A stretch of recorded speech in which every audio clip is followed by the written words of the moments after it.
Hi friends, welcome back our channel Geetha Ganesh Nilayam. ఈరోజు మా ఇంట్లో స్పెషల్ చేపల పులుసు. మా ఇంట్లో ఎప్పుడు చేపల పులుసు చేసినా చాలా ఇష్టంగా తింటారండి. ఇప్పుడు చేపల పులుసు నేను ఎలా చేస్తానంటే, ముందుగా సందవ చేపలు లేదంటే పాంఫ్రెట్ చేపలు అంటారు కదా, వాటిని కిలో తీసుకున్నాను. వాటిని బాగా క్లీన్ చేసి కడిగిన తర్వాత లాస్ట్లో ఉప్పు పసుపు వేసి కూడా బాగా కడుక్కొని తీసుకోవాలండి. తర్వాత ఇందులో కొంచెం చేపలకి సరిపడా ఉప్పు, పసుపు, కారం, ఆయిల్, ఒక నిమ్మ చెక్క రసం పిండుకొని బాగా కలపాలండి. కలిపి హాఫ్ అన్ అవర్ వరకు మ్యారినేషన్ చేసుకోవచ్చు. నచ్చితే ఫ్రిడ్జ్లో పెట్టుకోవచ్చు, లేదంటే అవసరం లేదు, బయటనే ఉంచుకోవచ్చు అండి. వెంటనే వండేసుకుంటాం కదా. తర్వాత దీనికి కావాల్సినవి 2 టమాటాలు, 2 పెద్ద ఉల్లిపాయ ముక్కలు, గసగసాలు నానబెట్టినవి, చింతపండు రసం తీసుకోవాలండి.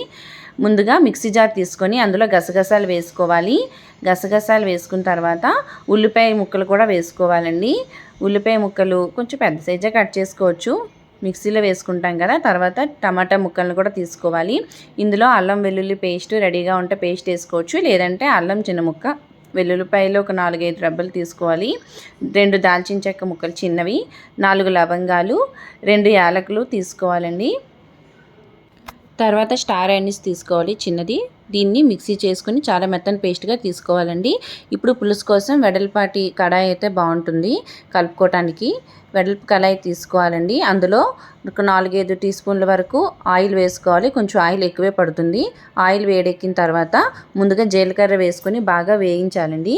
జీలకర్ర వేగిన తర్వాత పచ్చిమిరపకాయలు, 2 పచ్చిమిరపకాయలు తీసుకొని, పచ్చిమిరపకాయలు కూడా చాలా బాగా వేగాలి. వేగిన తర్వాత ఒక ఉల్లిపాయ చిన్న చిన్న ముక్కలుగా కట్ చేసుకొని బాగా బ్రౌనిష్ కలర్లో వచ్చేంత వరకు కూడా వేయించుకోవాలండి.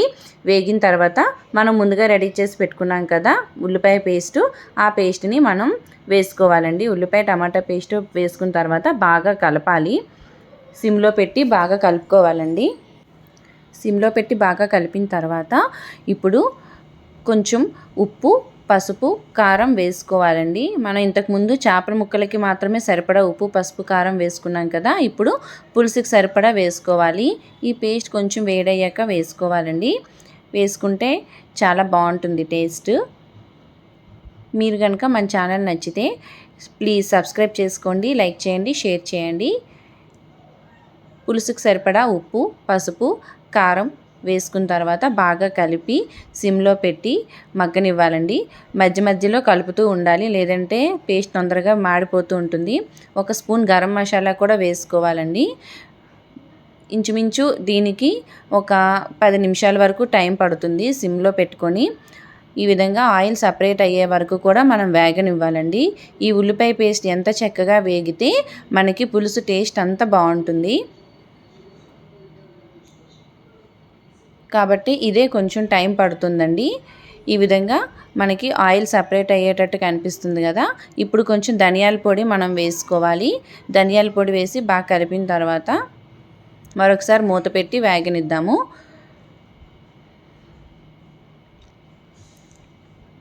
ఇప్పుడు చూస్తున్నారు కదా, ఈ విధంగా మనకి ఆయిల్ సపరేట్ అయ్యేటట్టు కనిపిస్తుంది. ఈ ఆయిల్ సపరేట్ అయ్యేంత వరకు కూడా మనం ఈ పేస్ట్ని మగ్గనివ్వాలి.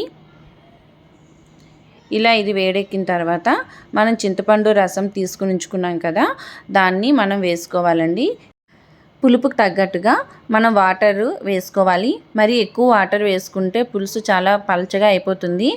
పులుసు పలచగా నచ్చే వాళ్ళు వాటర్ వేసుకోవచ్చు. పులుసు చిక్కగా కావాలనుకునే వాళ్ళు కొంచెం తగ్గించి వేసుకోండి. ఈ పులుసులో ఉల్లిపాయ ముద్ద వేగించాం కదా, అది బాగా కలిసేటట్టుగా మనము గరిటతో కలుపుకోవాలండి.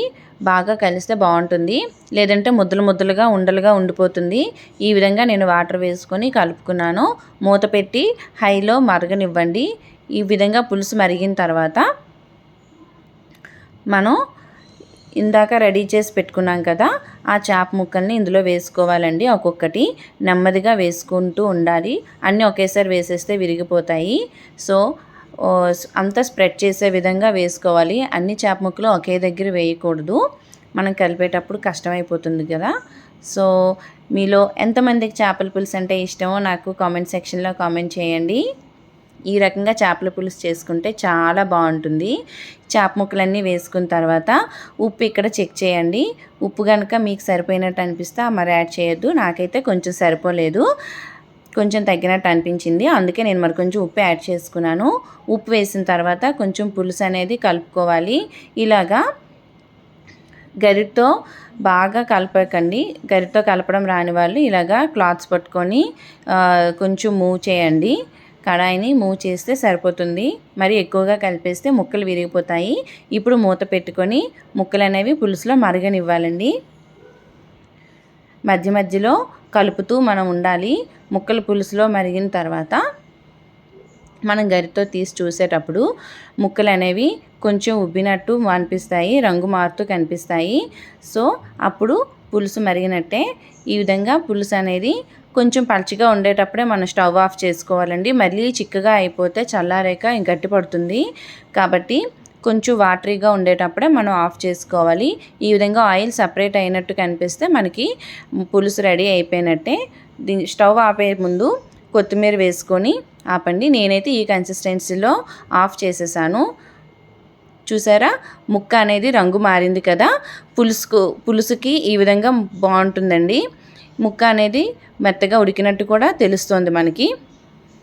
ఇప్పుడు స్టవ్ ఆఫ్ చేసేయటమే. ఈ విధంగా చేపల పులుసు చేసుకుంటే చాలా బాగుంటుందండి.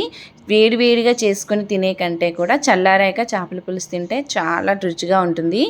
మీరు కూడా ఇంట్లో ట్రై చేసి ఎలా వచ్చిందో నాకు కామెంట్ చేయండి. Bye bye.